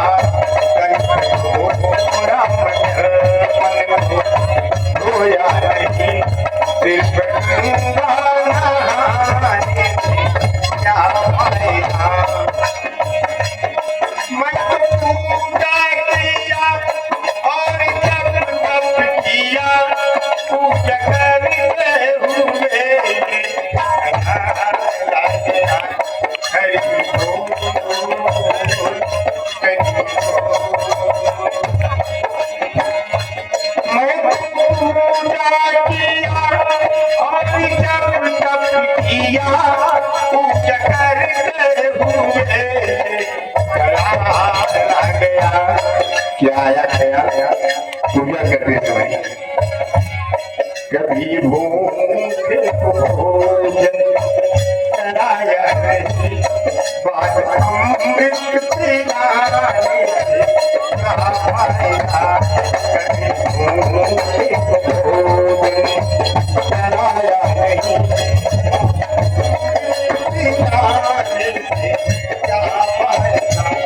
हरि बोल, हरि बोल, हरि बोल, हरि बोल। कभी प्यार को पानी पिलाया नहीं, बात अमृत पिलाने से क्या फायदा। कभी प्यार को पानी पिलाया नहीं, बात अमृत पिलाने से क्या। बोले वृंदावन बिहारी लाल की। इसको उपक्रम रहने दीजिए, इसको क्रम में मत ले आइए। ये रूप जो है झांकी के रूप में तो ग्राह्य है, लेकिन वास्तविकता में अग्राह्य वस्तु है, इसलिए ऐसा प्रयोग नहीं करना चाहिए। हाँ, इसको झांकी का आनंद लीजिए। पैर धुलाना, ये करना, वो करना, इसके लिए सिर्फ कथा नहीं होती, तब सिर्फ यही होता है वृंदावनियों के यहाँ। हमारे यहाँ हमारी कथा होती है, हम कथा के पसंद आए, इसलिए इसका सिर्फ आनंद लीजिए अभी। उसके बाद जब आरती हो जाए ना, तब यह कार्यक्रम बढ़िया से रुक्मिणी विवाह भी जैसे लोग श्रद्धालु करते हैं, तो आरती के बाद, प्रसाद के बाद जिसकी श्रद्धा है वो कर सकता है। श्रद्धा की वस्तु है, करना दोष नहीं, लेकिन समाज स्वरूप को देख कर। महाराज परीक्षित ने, सुखदेव जी ने परीक्षित से क्या कहा, भैया आगे चलिए, इसलिए कि अब नारायण गए हैं तो परीक्षित को भी जाना। परीक्षित उतावला है जाने के लिए। परीक्षित से क्या कहते हैं, पुराण संहिता में ताम ऋषि नारायणोऽप्यः। हे महर्षि राजा से परीक्षित, या पुराण संहिता जो है, इसको नारायण भगवान ने किसको दिया था? इसको नारायण ने ब्रह्मा को दिया था। क्या संहिता पहले ब्रह्मा ने प्राप्त किया। ब्रह्मा ने नाम, ब्रह्मा ने ऋषि नारायणो। ऋषि कौन है? हमारे सनक सनंदन सनकादिक, सनकादिकों ने प्राप्त किया। और उसके बाद सनकादिकों ने क्या किया? अव्यय, इसकी व्याख्या किया, किसको दिया? नारदाय। नारद को दिया। नारदम पूरा प्राह कृष्णम द्वैपायनस्य, कृष्ण द्वैपायन हमारे पिता व्यास जी को दिया। और व्यास ने उस चतुश्लोकी नारायण द्वारा प्राप्त श्रीमद् भागवत को विस्तृत रूप 18,000 श्लोकों में 12 स्कंद में 335 अध्याय में आबद्ध किया भैया इसको। और क्या किया, सवै महजन महाराज वह पूर्ण रूपेण भागवत कथा आधितवान में महजन, मुझको आधितवान माने रसाया पिलाया कर रसायनम, निगम कल्पतरोर गलितम फलम। क्या है ये? निगम आगम निगम वेद पुराणों से लिया हुआ निगम कल्पतरोर गलितम फलम, यह गलित हुआ फल है। और सुख मुखादमृत द्रव संयुक्तम, सुख के मुख से लग जाने के कारण सुखदेव जी के कारण सुख का वही फल जोड़ मारता है जो मीठा होता है। सुख मुखादमृत, अमृत स्वरूप अमृत का फल क्या है? कथामृत है। अमृत का फल द्रवम बका हुआ है, रस चूना शुरू हो गया तो रस चूना हो गया, क्या हुआ? रसमालयम, रस का आलय बन गया, घर हो गया, खजाना हो गया भैया, रस आलयम। यह आलय क्यों कहा? इसलिए न कथा रुकती है, न कथा मरती है, न कथा बंद होती, कथा निरंतर चलती रहती है। इसलिए कि जावत व्यथा वर्तन्ते तावत कथा प्रवर्तते, जब तक व्यथा रहेगी तब तक कथा चलती रहेगी। मुँह रहो, लेकिन पियो कैसे? मुँह रहो, आराम से, रसिक भाव से, भक्ति भाव से युक्त होकर के। भाव का हरि विद्यते भावम तस्मात् भाव कारणम, भाव प्रधान है। जाकी जही भावना जैसे प्रभु मुहूर्त देखी भावना होनी चाहिए। सुखदेव जी ने कहा मुझे पिलाया हमारे पिता ने अध्यापयामासा अवा भागवती कथान माम भागवती प्रीतान संगीतान वेद संहितान, वेदों से सम्मानित है, वेदों का तत्व है। राजा परीक्षित मैंने तुमको आधिकवान पिला दिया। हाँ महाराज पिलाए तो कथा आप बहुत अच्छी बताई, कथा तो बहुत अच्छी थी। सुखदेव ने कहा तो अच्छी थी तो आधर बने के पड़ोवर चबा देंगे ना महाराज। उन्होंने कहा सुनो सुनो, तुम तो राजन मनुष्य थी, राजा परीक्षित तू मरेगा, हर जीवधारी व्यक्ति मरेगा, यह कथा मरने वाला सुनता है। तुम मनुष्य मरोगे, लेकिन जब प्रसाद दो ब्रह्मा रुद्रा को समुद्या, थोड़ा सा सावधान हो, इसलिए कि ब्रह्मा को थोड़ा सा क्रोध हुआ और पैदा कौन हुआ? रुद्र। मानव को क्रोध होना वर्जित है, इसलिए तुम मनुष्य से राजन राजा परीक्षित तुम मरोगे। और पशु बुद्धि विमान जय, यह पशु बुद्धि जो है कुछ किसके कहते हैं भैया? आहार निद्रा भय मैथुनंच सामान्य वेदत पशुवी नराणाम, धर्मो हितेषाम अधिको विशेषो धर्मे हीना पशुवी नराणाम। आहार निद्रा भय मैथुन, यह 4 क्रिया पशु और मानव में बराबर होती है। एक धर्म विशेष है और धर्म जिसके है वह मानव है, और जो धर्म से गिर गया वही पशु से नहीं आता। उन्होंने कहा राजन पशु बुद्धि जय, पशु बुद्धि जो छोड़, क्या पशु बुद्धि है? कि मैं मरूंगा। अरे मूर्ख, तू मरेगा कि शरीर मरेगा?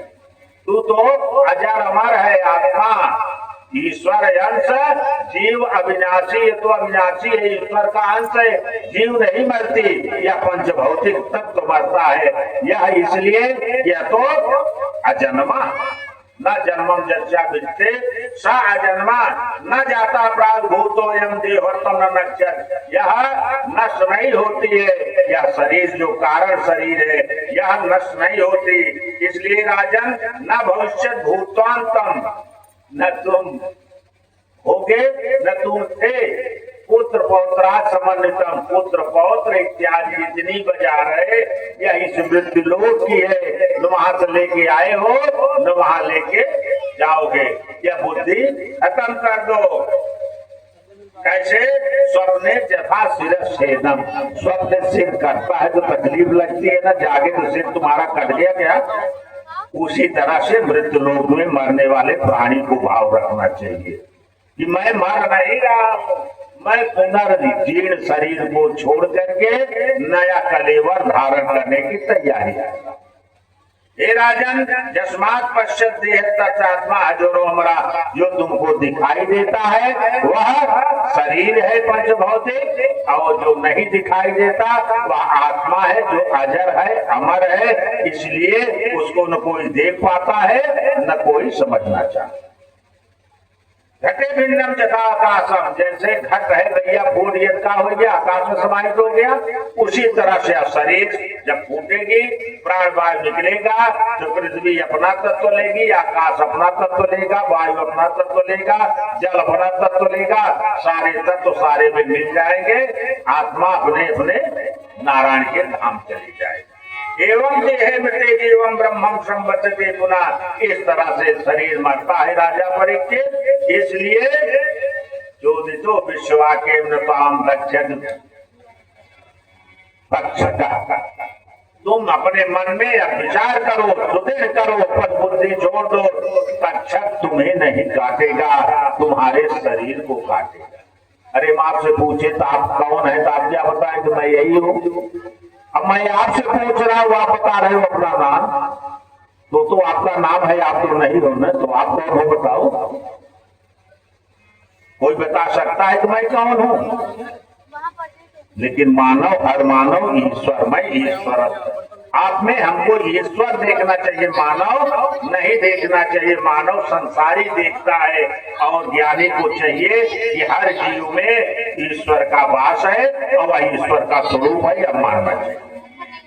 हर में ईश्वर अगर देखेगा तो उसको हम में, तुम में, खटक खम में, घट घट व्यापित राम, सब में भगवान दिखाई पड़ेगा। उन्होंने कहा महाराज परीक्षित, विप्रवाद ने तक्षक काटने के लिए तुम्हारे शरीर को किया है, बुरा तुम्हारी शरीर ने किया है, इसलिए यह बुद्धि छोड़ दो।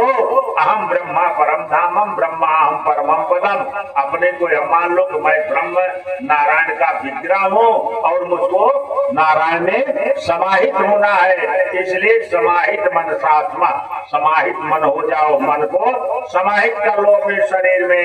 एवं समीक्षणात्मानम अंधाय निष्कले दशरथम स्वच्छ के पानी, तक्षक तुम्हारे पैर में काटेगा, हाथ में काटेगा, शरीर में काटेगा, तुमको नहीं काटेगा। ले लिहानम विषादे एवं दक्षक शारीरम न विश्वम न कृतागतम, शरीर मरेगा तुम नहीं मरोगे। इसलिए हे राजा परीक्षित, एतच्चम काक्षम ताकम, हरे विश्वास शेष आत्मा, अब नारायण के चरणार बिंद में शरणागति प्राप्त करने के लिए उनमें अपने अंतरात्मा को प्रवेश कराओ, ध्यान कराओ, और इस शरीर से ऊपर उठ जाओ।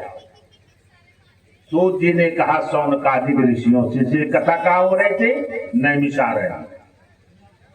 इस तरह से जब राजा ने सुना, परीक्षित ने सुना भैया, तो परीक्षित ने क्या कहा? सिद्धोस्मि अनुगृहीतोस्मि भवता करुणात्मना, हे करुणा कृपा काल, करुणा कर नारायण, आपके द्वारा मैंने जो सुना मैं सिद्ध हो गया। आपकी वाणी को ग्रहण करते करते आज 7वें दिन मैं सिद्ध हो गया हूँ। मुझे तक्षक का भय नहीं है, मृत्यु का भय नहीं है। क्यों नहीं भैया? कि जन्मत मरत दूसरा दुख हो, मरते समय बहुत दुख होता है महाराज, मैं उससे ऊपर उठ चुका हूँ। श्रावितो जक्ष में साक्षात अनादि निजनो हरा, आप तो नारायण साक्षात हमारे कृष्ण कन्हैया का चरित्र गुणगान किया महाराज। इसलिए नान्यभूत मोहम्मद ने माता मच्युतात्मनाम अज्ञेषु ताप तत्वेषु भूतेषु जगनुग्रह, महाराज जो आपने कृपा किया और 7 दिन कथा सुना करके तपा दिया, मैं अब तप करके पवित्र हो चुका हूँ महाराज। पुराण संहिता में काम श्रवणो भवतो वयम, जो नारायण आपने यह संहिता सुनाई, यह श्रीमद् भागवत कथा सुनाई प्रभु, इसको सुन करके हम जश्याम खरुत्तम श्लोको भगवान पृच्छत, महाराज प्रश्नोत्तर के साथ जिस तरह से नारायण की कथा आपने हमको सुनाया, वह कथा भगवान कश्याम भगवान तक्षकादिभ्यो मृत्युभ्यो ना विवेक्याम, तक्षक काटेगा, मेरी मृत्यु होगी, अब मैं इससे ऊपर हो चुका हूँ प्रभु, अब मुझे इसका भय नहीं है। प्रविष्टो ब्रह्म निर्वाणम, मैं निर्वाण पद प्राप्त कर लिया, मैं अपने शरीर को छोड़ चुका हूँ प्रभु, ब्रह्मांड में धारण कर लिया हूँ प्रभु, अब मुझे कोई चिंता नहीं है आपकी कृपा से। अनुजी माम ब्रह्मम वाचम यच्छाम छोदते मुक्ताम अप्रायशम चेतम प्रवेशम विजयाम्याम, मैं उस कक्षा में प्रवेश कर दिया हूँ प्रभु आपकी कृपा से। इसलिए अज्ञानम च निरस्तम में अज्ञान नष्ट हो गया, तक्षक का श्राप है, तक्षक मुझे काटेगा, मैं मर जाऊंगा, मैं इससे परे हो गया हूँ प्रभु। ज्ञान विज्ञान निष्ठया भक्ति ज्ञान विरागाप्तो, आपके द्वारा बताए हुए मार्ग में भक्ति ज्ञान से मैं आप्त हो चुका हूँ, परिपूर्ण हो चुका हूँ। भवसाम दैष्टम चेपम परम भागवतम पदम, हे नारायण आपकी कृपा से मुझ परम पद को प्राप्त कर लिया हूँ। सूत जी ने कहा, सौनकादिक ऋषियों, इस तरह जब परीक्षित राजा ने कहा तो क्या किया, सुखदेव जी की पूजा अर्चना किया, और पूजा अर्चना करके भैया तर्पितम दमन निमित्तम विरहायणम, द्विज को उन्होंने विदा किया। ब्रह्मभूत राजर्षि देवर गणान्या, और जब विदा किया भैया तो होता क्या है, परीक्षित महाराज जैसे काटे हुए वृक्ष जैसे कटता है, और वृक्ष जब कटता है तो क्या होता है, हाहा करके गिरता। राजा परीक्षित भगवान सुखदेव जी के चरणार बिंदु में अपना मस्तक कैसे रख दिया, जैसे कटा हुआ वृक्ष मस्तक रख दिया। कहा, नारायण मैं अनुग्रहित हो गया हूँ, और इसलिए ब्रह्मभूतो महाजोगी निसंगा चिंतन्या, हे जोगी हे सुखदेव जी, आप निसंग हो करके अब अपना स्थान ग्रहण करें, आप जा सकते हैं, मुझे तक्षक का भय नहीं है, मैं शरीर छोड़ दे रहा हूँ प्रभु। आपके जाते ही हंसुमामो निपम गच्छम दरस्वा, और उधर क्या होता है, तक्षक महाराज काटने के लिए उधर से आते हैं, बीच में धन्वंतरी से मिलाप होता है, धन्वंतरी के इनका संवाद होता है। धन्वंतर से कहा कश्यप ने, इसलिए कि जिस नेक्रोध माने बरगद, नेक्रोध के वृक्ष को कश्यप ने दसा, तक्षक ने दसा था, उस नेक्रोध वृक्ष के सारे पक्षी और पत्ते सब सूख गए, राख हो गया था। और महाराज कश्यप रूपी उस महाराज धन्वंतर ने अपने हाथ से जल लिया और उस राख पर छिड़क दिया, सारे पक्षी उड़ने लगे, वृक्ष खड़ा हो गया।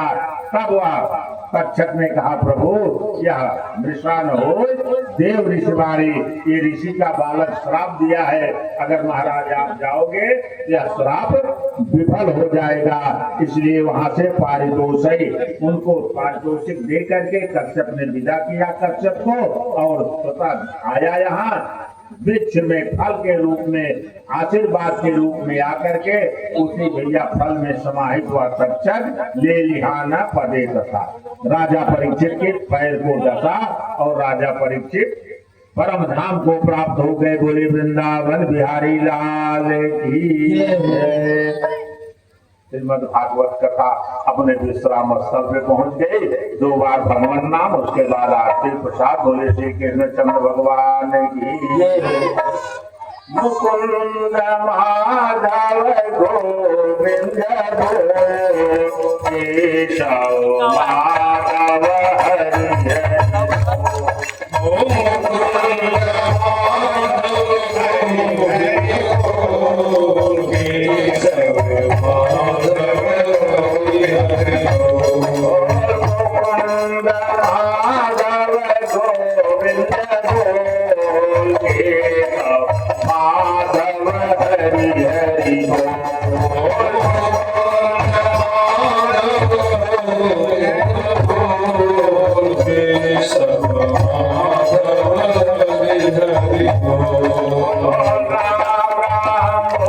Hare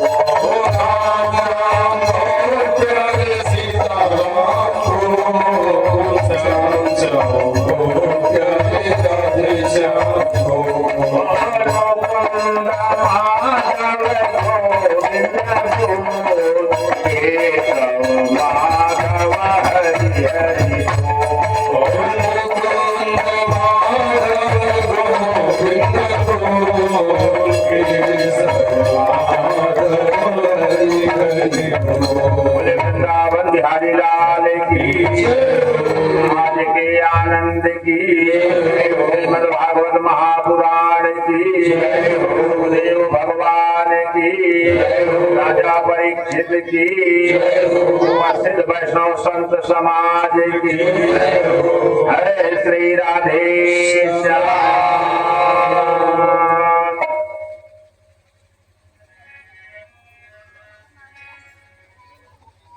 श्रीमद् भागवत कथा महायज्ञ आज सप्तम दिवस में अपनी पूर्णता को प्राप्त हुई। व्यासपीठ पर उपस्थित परम श्रद्धेय आदरणीय आचार्य जी हम सभी को निरंतर एक सप्ताह से भागवत कथा का रसपान कराए। आपके श्री चरणों में बार बार आभार प्रकट करते हुए आपका बार बार वंदन करता हूं। हमारे इस क्षेत्र के, हमारे इस छोटे से गांव के सभी लोगों का बहुत सहयोग रहा। आप सभी लोग अपना अमूल्य समय हम लोगों के एक निवेदन पर दिए। आप सभी का भी बहुत बहुत आभार। अपने पूरे परिवार की तरफ से इस महायज्ञ के इस आयोजन में पूर्णता तो इसको कब प्राप्त होगी जब प्रसाद का ग्रहण आप लोग करेंगे। और मैं कल भी निवेदन किया था, आज भी निवेदन कर रहा हूं कि आप सभी लोग कल प्रसाद कार्यक्रम में अवश्य आए और प्रसाद ग्रहण करें। इस आयोजन में हम लोगों से, पूरे परिवार से किसी भी प्रकार की कोई त्रुटि हुई हो, कोई भूल हुई हो, मनसा वाचा कर्मणा किसी भी व्यक्ति को, किसी भी जीव को अगर कहीं कुछ ठेस पहुंची हो तो मैं उसके लिए नतमस्तक होकर पूरे परिवार की तरफ से क्षमा मांगता हूं। अपने बीच में इस विधानसभा के विकास पुरुष रहे, आज वो हम लोगों के बीच में नहीं है, साकेत वासी हो गए हैं। लेकिन उनके सुपुत्र निरंतर उनके पद चिन्हों पर चलकर समाज में अपनी सक्रियता के साथ उनकी पहचान को बढ़ाने में अपनी अग्रणी भूमिका निभा रहे हैं। ऐसे बड़े भाई इंजीनियर रूपेश सिंह जी से मैं निवेदन करूंगा, कृपया आवें और व्यासपीठ का आशीर्वाद प्राप्त करें। बड़े भाई श्री रूपेश सिंह जी अपने सुल्तानपुर के गौरव के रूप में स्थापित हुए। इस पूरे फैजाबाद मंडल के सबसे बड़े ठेकेदार, और हमें गर्व की अनुभूति होती है कि जब हम कुड़वार से हलियापुर रोड पर चलते हैं तो इतना बेहतरीन सड़क का निर्माण जिसमें आज तक एक गड्ढा भी नहीं हुआ। ऐसे बहुत बड़े ठेकेदार बड़े भाई श्री आलोक तिवारी जी अपने बीच में हैं। मैं आपसे निवेदन करूंगा कृपया मंच पर आवें और व्यासपीठ का आशीर्वाद प्राप्त करें।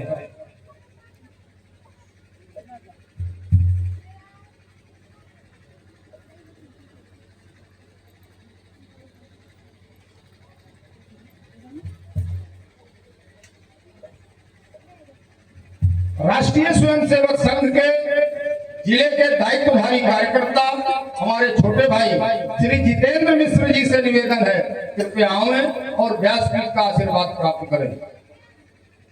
हिंदू जागरण मंच के पदाधिकारी श्री धर्मेंद्र द्विवेदी जी, कृपया आपसे भी आग्रह है, आवें और व्यासपीठ का आशीर्वाद प्राप्त करें।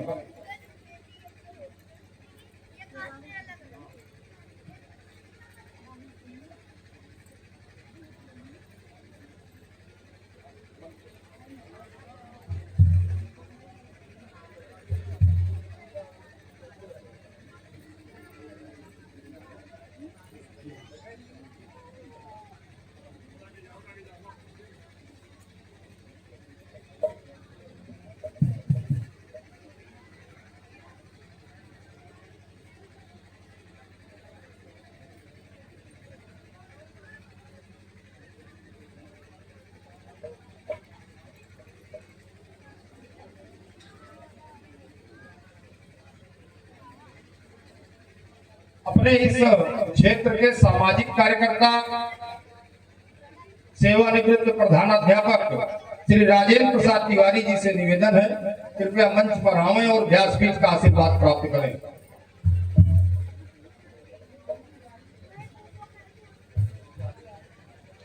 हमारी अगली पीढ़ी के नाना हमारे ससुर जी श्री डॉक्टर आर.के. मिश्रा जी उपस्थित हैं, कृपया आप भी मंच पर आवें और व्यासपीठ का आशीर्वाद प्राप्त करें। इस कथा में लगभग 95 वर्ष की अवस्था प्राप्त कर चुके और लगातार इस कथा का श्रवण किए हम सबके लिए श्रद्धेय और इस समाज के प्रतिष्ठित व्यक्ति आदरणीय श्री श्रीनारायण तिवारी जी अपने बीच में उपस्थित हैं। मैं अपने छोटे भाई से निवेदन करूंगा, कृपया वहीं जाकर उनका स्वागत करें। मंच पर चढ़ने में थोड़ा असमर्थ होंगे। पिताजी हैं, पिताजी भाई आनंद क्या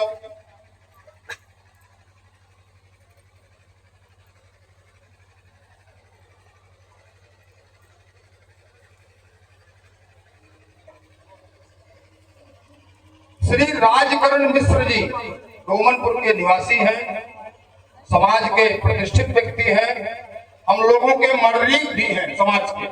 आपसे आग्रह है कि कृपया मंच पर आएं और व्यासपीठ का आशीर्वाद प्राप्त करें।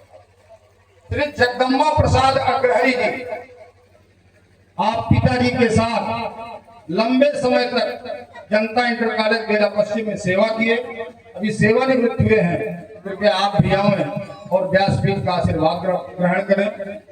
हम सबके मामा श्रीमान विजय त्रिपाठी जी सरकौड़ा, कृपया आपसे भी आग्रह है आप आएं और व्यासपीठ का आशीर्वाद प्राप्त करें।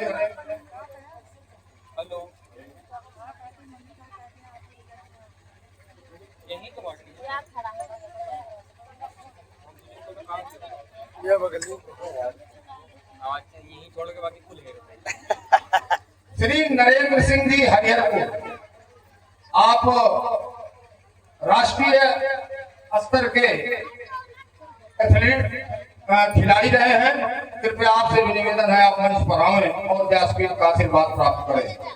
हमारे इस कोटा क्षेत्र के पूर्व पीडीसी श्री अमरनाथ यादव जी उपस्थित हैं, कृपया आएं और व्यासपीठ का आशीर्वाद प्राप्त करें।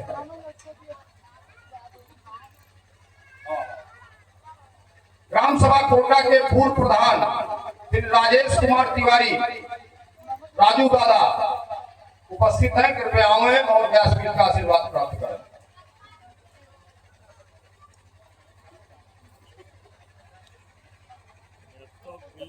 इसके बाद आरती का कार्यक्रम, आरती के बाद सभी लोग अपने स्थान पर बैठ जाएंगे, आरती प्रसाद का विधिवत वितरण हो जाएगा, तब यह पंडाल खाली करेंगे।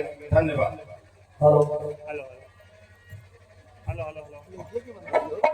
आइए 2 बाइट का एक प्रभु का भजन हो जाए, तब तक आरती की तैयारी हो रही है।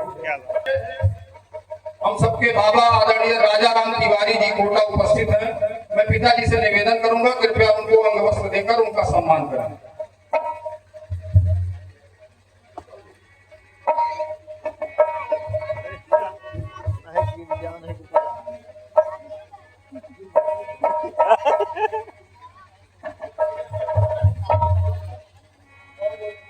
बोलो सिया रामचंद्र की जय हो। आप सब अपने स्थान पर खड़े हो जाएंगे।